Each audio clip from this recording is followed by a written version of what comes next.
Have you ever lain awake at night staring at the ceiling with that deep gnawing feeling that the entire system is rigged against regular people like you and me?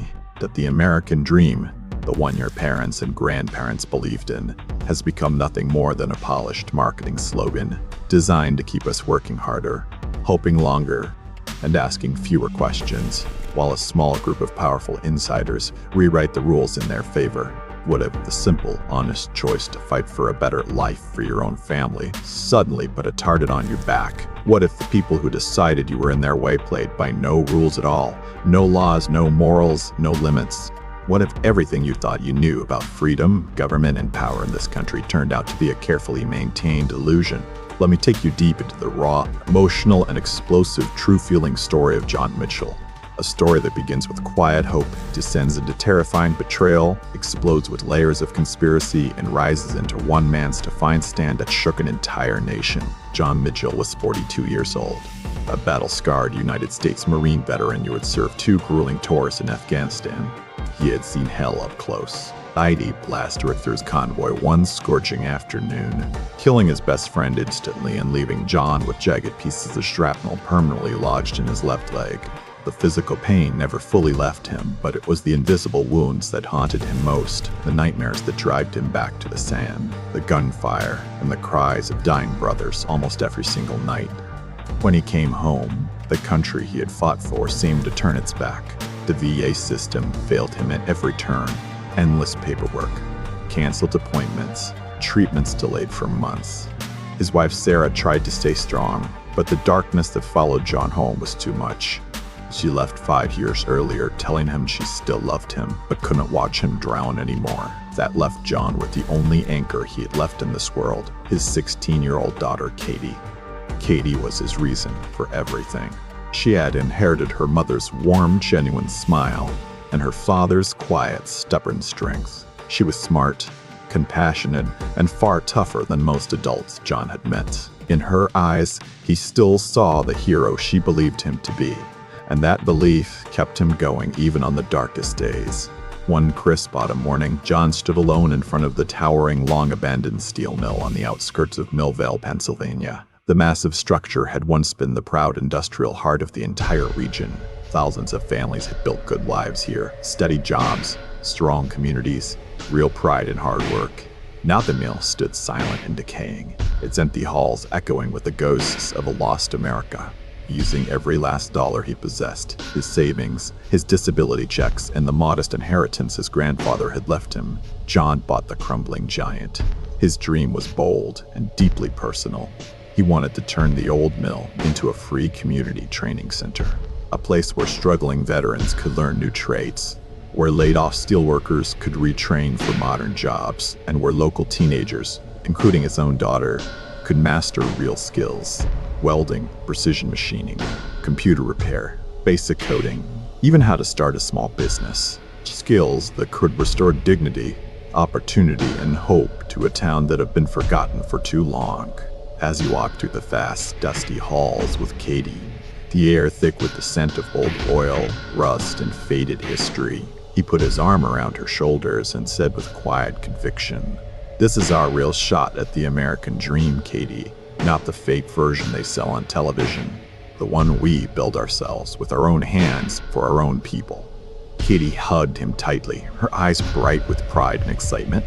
"I'm with you, Dad. We're going to bring this place back to life." For the first time in years, genuine hope bloomed in the cold Pennsylvania air.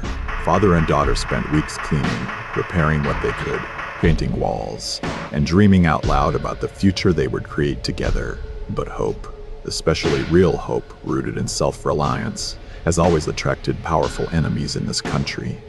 The trouble started subtly. Permits that should have taken a few weeks stretched into months with no explanation. Suppliers who had eagerly promised materials suddenly canceled orders with flimsy excuses.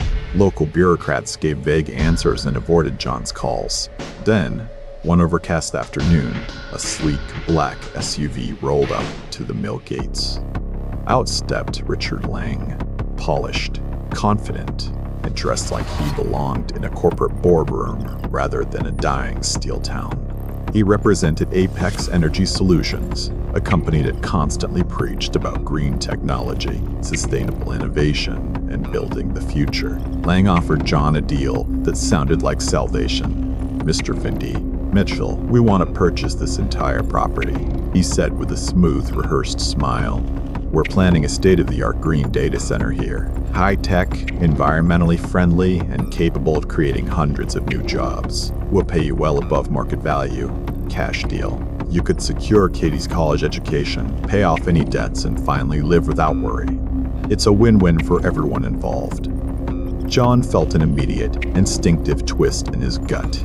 Something about the offer felt too perfect, too convenient. He looked Lang directly in the eyes and delivered his answer without hesitation. "This mill belongs to the community now. We're not selling it. We're rebuilding something real here, for our veterans, our workers, and our kids. Thank you for the offer, but the answer is no." The refusal changed everything. That same night, a heavy brick shattered the windshield of John's old pickup truck. A note was attached: "Sell or regret everything you love." The intimidation campaign escalated with frightening speed. Unmarked vehicles began shadowing Katie on her way home from school. She noticed them and confided in her father, fear creeping into her voice for the first time. Anonymous calls flooded their phone in the dead of night, distorted voices issuing chilling threats. "Walk away or your daughter will pay the price." You have no idea who you're dealing with. John's PTSD, which he had battled for years, surged back with brutal force. War memories merged with fresh terror. Sleep became almost impossible. He paced the house at night, checking locks repeatedly, his shotgun never far from reach. The pain in his leg grew worse under the constant stress. Driven by desperation and a father's protective instinct, John began a thorough search of the mill, focusing on his grandfather's old office that had remained sealed for decades. One stormy evening, while forcing open a stubborn drawer, he discovered a hidden false bottom. Inside rested an old leather-bound journal from the early 1970s. The pages revealed a shocking secret. The steel mill had not only produced steel, it had served as a perfect cover for a classified government program called Project Echo. This was an early but ambitious effort to develop advanced surveillance and data collection technology aimed at monitoring American citizens on a massive scale. The journal contained detailed accounts of secret midnight shipments, visits from high-level officials in Washington, coded meetings, and his grandfather's growing moral torment. One entry read, "We are building chains for our own people. May God forgive what we have done." John's hands shook as he turned the pages. Then came the devastating emotional blow. A faded photograph slipped from the back of the journal. It showed his grandfather standing beside a young man, unmistakably John's own father. The accompanying notes made it painfully clear. His father had been directly involved in Project Echo and had taken the secret with him to the grave. The same man who had raised John on lessons of honor, patriotism, hard work, and fighting for freedom had helped create the very system now threatening his son and granddaughter. The betrayal hit John like a physical wound. He collapsed into the old chair and wept alone in the darkness, years of cherished memories shattering around him. Everything he thought he knew about his family had been built on a lie. Yet instead of destroying him, the pain forged a deeper resolve. John refused to let the past bury the future. He turned to Mia Reynolds, sharp, fearless investigative reporter at the Millville Gazette. Mia had a reputation for digging where others feared to go. At first, she was cautious, another conspiracy tale from a damaged veteran. But when John showed her the journal and described the threats against Katie, her skepticism melted. She agreed to investigate. What they uncovered together was far bigger and darker than either had imagined. Apex Energy Solutions was merely a front. Do you see that read? Behind it stood a powerful network of defense contractors, intelligence agencies, and private interests. The proposed green data center was never about clean energy or local jobs. It was a sophisticated blueprint to reactivate and supercharge the dormant infrastructure of Project Echo, transforming it into a modern AI-powered surveillance system capable of tracking, analyzing, and influencing the lives of ordinary Americans, all sold to the public as necessary for national security and fighting climate change. The revelations kept coming in devastating layers. Leaked internal documents proved the project enjoyed quiet but firm support from influential politicians on both sides of the political aisle. Democrats and Republicans alike stood to gain financially through contracts, stock holdings, and future lobbying opportunities. The control of citizen data had become a bipartisan profit center. Danger closed and tighter. John returned home one evening to discover his house had been professionally ransacked. Every drawer emptied, furniture overturned, walls searched. Nothing valuable was stolen. The message was unmistakable. We can reach you anytime.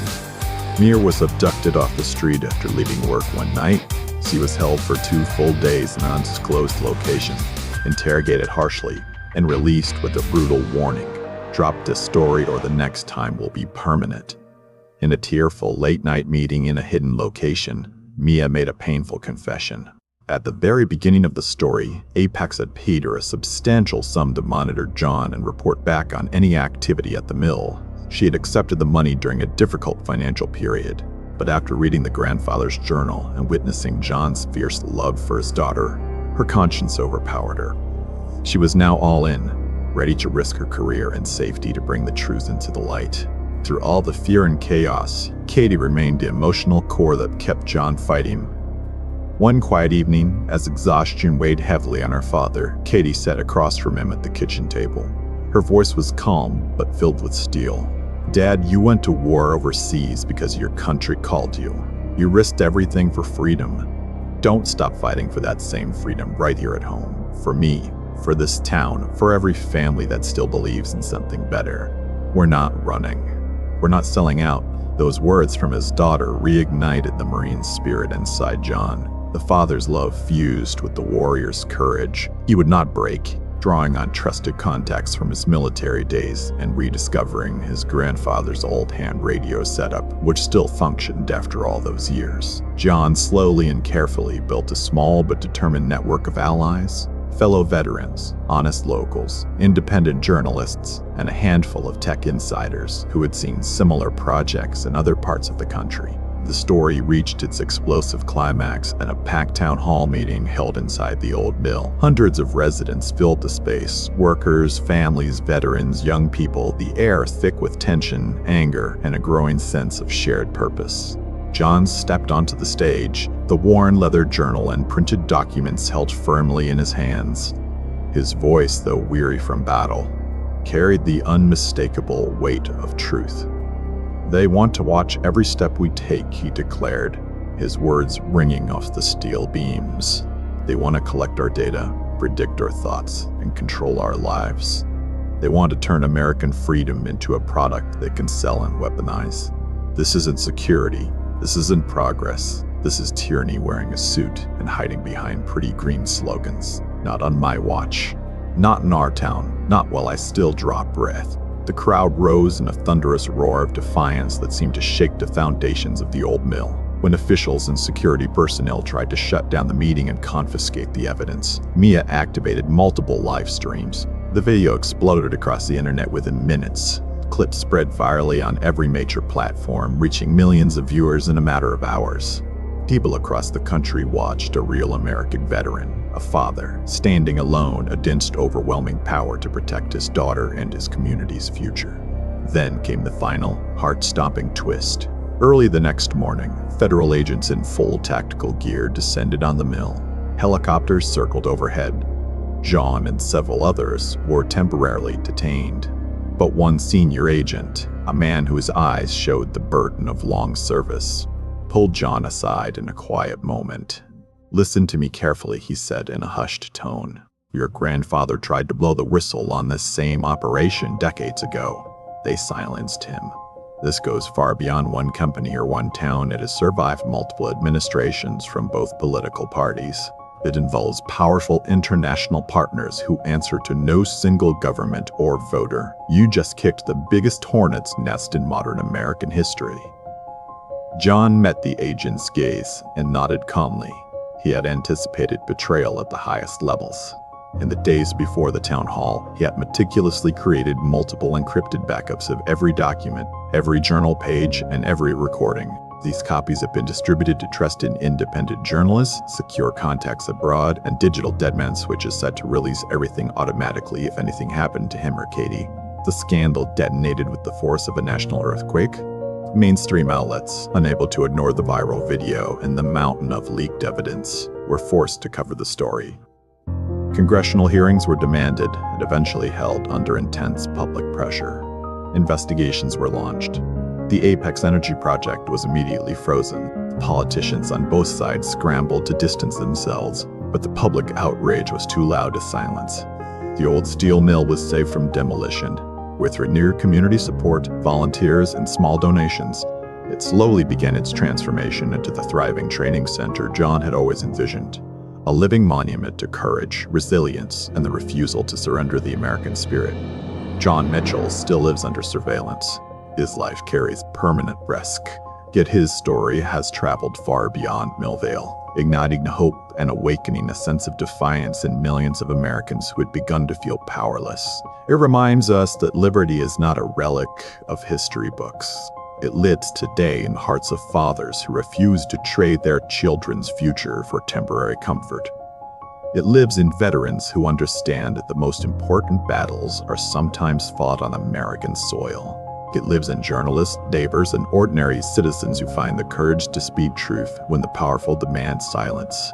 And as the story ends, one urgent question remains for every person listening right now. When the system eventually comes for your dream, when they offer you safety, money, and quiet in exchange for your freedom and your principles, when the threats become personal and the pressure feels impossible to resist, will you choose to sell out, or will you choose to stand up? John Mitchell stood up. His echo is still ringing, loud, clear, and defiant across this divided but not yet defeated nation. It is calling you right now.